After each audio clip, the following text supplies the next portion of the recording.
हर साल करवा चौथ का व्रत कृष्ण पक्ष की चतुर्थी तिथि को रखा जाता है। इस दिन सुहागिन महिलाएं अपने पति की लंबी उम्र के लिए निर्जला व्रत रखती हैं और पूजा अर्चना करती हैं, चंद्रमा की पूजा करती हैं। तो चलिए मैं आपको बताती हूँ कि इस बार वर्ष 2024 में करवा चौथ की तिथि क्या है, शुभ मुहूर्त क्या होगा, इसकी कथा क्या है और आप कैसे पूजा अर्चना कर सकती हैं, पूजा का वक्त क्या होगा, ये सारी जानकारी मैं आगे आपको दे रही हूँ। हेलो फ्रेंड्स, मिस्टीरियस हैंड्स में एक बार फिर से आप सभी लोगों का स्वागत है। आशा करती हूँ कि आप सभी अपने घर में स्वस्थ, प्रसन्न एवं मस्त होंगे और आप सुख से होंगे। तो चलिए करवा चौथ के बारे में विशेष जानकारी आपको मैं दे रही हूँ। अखंड सौभाग्य की प्राप्ति के लिए हर साल कार्तिक मास की कृष्ण पक्ष की चतुर्थी तिथि को करवा चौथ का व्रत रखा जाता है। करवा चौथ के दिन महिलाएं 16 श्रृंगार करती हैं और पति की लंबी आयु के लिए निर्जला व्रत रखती हैं। इस साल करवा चौथ का व्रत 20 अक्टूबर 2024 रविवार के दिन रखा जाएगा। करवा चौथ का व्रत सुबह सूर्योदय से पहले रखा जाता है और रात में चंद्रमा की पूजा करने के उपरांत ही इस व्रत को तोड़ा जाता है। तो चलिए जानते हैं कि चौथ की पूजा की विधि क्या होगी, शुभ मुहूर्त और इस दिन क्या करें और क्या नहीं करना चाहिए। चौथ का महत्व क्या है, सबसे पहले यह जान लीजिए। यह व्रत जो है वो सबसे पहले देवी पार्वती ने भगवान शिव जी के यानी कि भोलेनाथ जी के लिए रखा था। इसके अलावा कहा जाता है कि द्रौपदी ने भी पांडवों को संकट से मुक्ति दिलाने के लिए करवा चौथ का व्रत रखा था। करवा चौथ का व्रत विवाह के 16 या 17 सालों तक करना अनिवार्य माना जाता है। करवा चौथ का व्रत कार्तिक मास की कृष्ण पक्ष की चतुर्थी तिथि को रखा जाता है। इस दिन सुहागिन महिलाएं पति की लंबी आयु, उनकी सेहत की कामना के लिए निर्जला व्रत दिन भर रखती हैं। इसके अलावा कुंवारी कन्याएं भी अपने लिए सुयोग्य वर की प्राप्ति के लिए करवा चौथ का व्रत रखती हैं। करवा चौथ पर ब्रह्म मुहूर्त सुबह 4:44 से लेकर 5:35 तक रहेगा। अभिजीत मुहूर्त का समय सुबह 11:43 से लेकर 12:28 तक रहेगा। विजय मुहूर्त का समय शाम 1:59 से लेकर 2:45 तक रहेगा। करवा चौथ पर जो चंद्रोदय होगा वह कब होगा? करवा चौथ पर जो चांद निकलने का समय है 20 अक्टूबर को रात्रि 7:54 पर चंद्रमा उदय होंगे।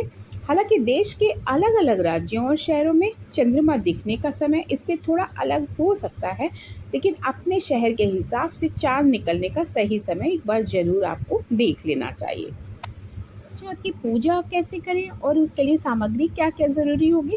तो करवा चौथ के दिन आप सुबह सुबह स्नान आदि के बाद करवा चौथ का व्रत और चौथ माता की पूजा का संकल्प लेते हैं।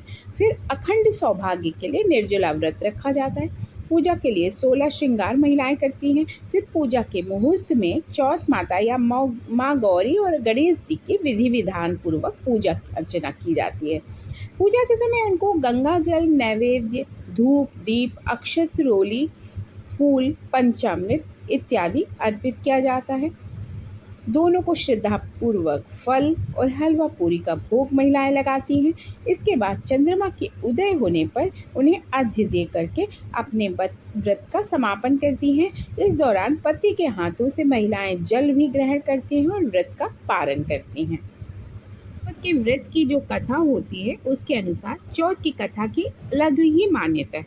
ऐसी मान्यता है कि करवा चौथ की कथा के बिना करवा चौथ का व्रत पूर्ण नहीं होता है। प्राचीन काल में एक साहूकार हुआ करते थे। साहूकार के 7 बेटे और 1 बेटी थी। एक दिन साहूकार की 7 बहुएं और बेटी ने करवा चौथ का व्रत रखा। शाम को जब साहूकार और उसके बेटे खाना खाने आए तो उनसे अपनी बहन को भूखा नहीं देखा गया। उन्होंने अपनी बहन को भोजन करने के लिए बार बार अनुरोध किया, लेकिन बहन ने कहा कि मैं चंद्रमा को देखे बिना और उसकी पूजा किए बिना खाना नहीं खाऊंगी। ऐसे में 7 भाई नगर से बाहर चले गए और दूर जाकर आग जला दी। वापस घर आकर उन्होंने अपनी बहन को बोला कि देखो चांद निकल आया है, अब उसे देखकर अपना व्रत तोड़ दो। बहन ने अग्नि को चांद मानकर अपना व्रत तोड़ दिया। हालांकि छल से तोड़े गए इस व्रत के चलते उसका पति बीमार हो गया और घर का सारा पैसा उसकी बीमारी में खर्च हो गया। कुछ समय बाद जब साहूकार की बेटी को अपने भाइयों का छल और अपनी गलती का एहसास हुआ तो उसने वापस से गणेश भगवान जी की पूजा विधि विधान के साथ की और अनजाने में खुद से हुई भूल के लिए क्षमा मांगी, जिससे उसका पति पुनः ठीक हो गया और घर में वापस धन धान्य वापस आ गया। तो इस तरह से जैसे इस कथा में हुआ, महिलाएं मानती हैं कि भगवान कृष्ण, भगवान भोलेनाथ, भगवान गणेश जी उनके घर में सुख संपन्नता रखेंगे, उनके पति की लंबी आयु रखेंगे और उनके घर में धन धान्य से भरा रहेगा। फ्रेंड्स, यदि आपको मेरा वीडियो पसंद आया हो तो इसे लाइक कीजिएगा और अपने दोस्तों से, अपने मित्रों से, अपने रिश्तेदारों से शेयर कीजिएगा तथा मेरे चैनल को सब्सक्राइब भी कीजिएगा।